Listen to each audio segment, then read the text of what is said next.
రౌలిరెడ్డి గారు నమస్కారం.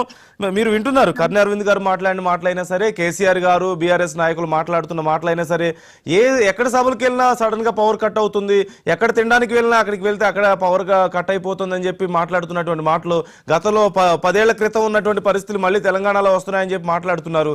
మీరు ఎలా రెస్పాండ్ అవుతారు? నమస్తే అండి. ఇంతకుముందు ప్యానెల్లో కర్ణి అరవింద్ గారు ఏం మాట్లాడిందో నాకు టెక్నికల్ ప్రాబ్లం వల్ల వినిపించలేదు. కానీ కేసీఆర్ గారు బీఆర్ఎస్ నాయకులు చెప్తున్న మాటలే ఆయన కూడా ఒకసారి రిపీట్ చేశారు. తెలంగాణలో ఎప్పుడు గతంలో పవర్ కట్స్ లేవు, అలాంటిది ఇప్పుడు కొత్తగా వచ్చినాయి అని చెప్పేసి చెప్తున్నారు. అంటే ఈ 10 ఏళ్లలో ఎప్పుడు జరగలేదని చెప్పారు ఆయన. నేను అదే అంటున్నా. అంటే టిఆర్ఎస్ నాయకులు గాని, మాజీ మంత్రులు, మాజీ ముఖ్యమంత్రి మాట్లాడిన మాటలే కింద వీళ్ళు ఆ లైన్ లో తీసుకోవాలని వీళ్ళకి ఆదేశాలు ఉన్నాయి కాబట్టి అదే రకంగా మాట్లాడతారని నేను అనుకుంటున్నా.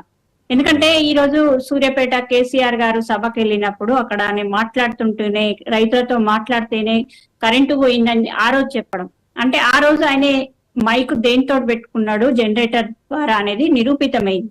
అయినా కానీ అవాస్తవాలు ఇంకా 10 సంవత్సరాలు నేను గత 10 సంవత్సరాలుగా నేను అన్ని అబద్ధాలు మాట్లాడినా ప్రజలు విన్నారు, ఇప్పుడు కూడా నా మాటలు వింటారు అని అనుకోవడం అవివేకము.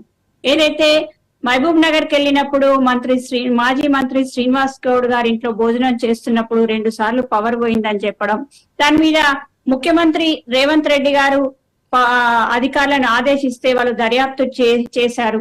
ఎక్కడా కూడా కరెంటు పవర్ కట్ అనేది ఆ పరిసర ప్రాంతాల్లో వాళ్ళ ఇంట్లో గాని వాళ్ళ పక్కలో గాని లేదని చెప్పడం, గతంలో 24 గంటలు పవర్ మేము డిస్ట్రిబ్యూట్ చేస్తున్నామని ఛాలెంజ్ విసిరితే అప్పటి మా ఎంపీ కోమటిరెడ్డి వెంకటరెడ్డి గారు, ఇప్పుడు మంత్రి కోమటిరెడ్డి వెంకటరెడ్డి గారు ఏదైతే లాగ్ బుక్స్ ను పరిశీలించడానికి వెళ్ళినప్పుడు మొత్తం విషయాలు బయటపడడం, ఇవన్నీ అంటే వాళ్ళ అవాస్తవాలతో అబద్ధాలతో 24 గంటల పవర్ సప్లై అనేది మాటల ద్వారా సప్లై చేశారు తప్ప ఎక్కడా కాదు అనేది ఆ రోజే నిరూపితమైంది.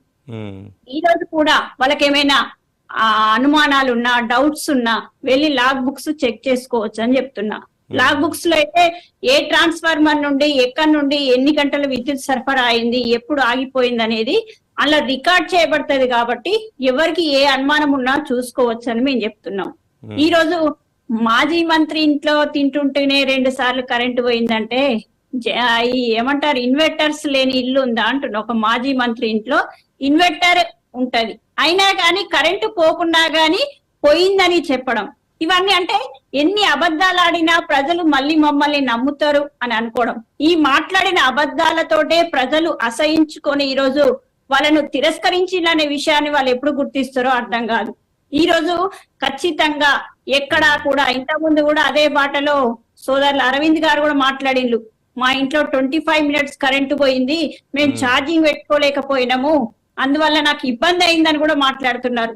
అంటే కేసీఆర్ మాట్లాడితేనే ఆయనకు బండకేసి కొట్టిండ్లు, ఆయనను అసహించుకున్నారు జనాలు. దయచేసి సోదరా మీరు కూడా మాటల విషయంలో అదే బాటలో పయనించద్దని కోరుకుంటున్నా. ఈ రోజు నిజంగా ఎక్కడా కూడా కరెంటు పోవట్లేదు. ఒకవేళ పోయినా కానీ ఏదైనా టెక్నికల్ ప్రాబ్లం తోటో లేకపోతే ఏదైనా ట్రాన్స్ఫార్మర్లలో ఇబ్బంది ఉంటే దాన్ని రిపేర్ చేసే ప్రయత్నంలో కరెంటు పోతుంది తప్ప వీళ్ళు చెప్పినట్టుగా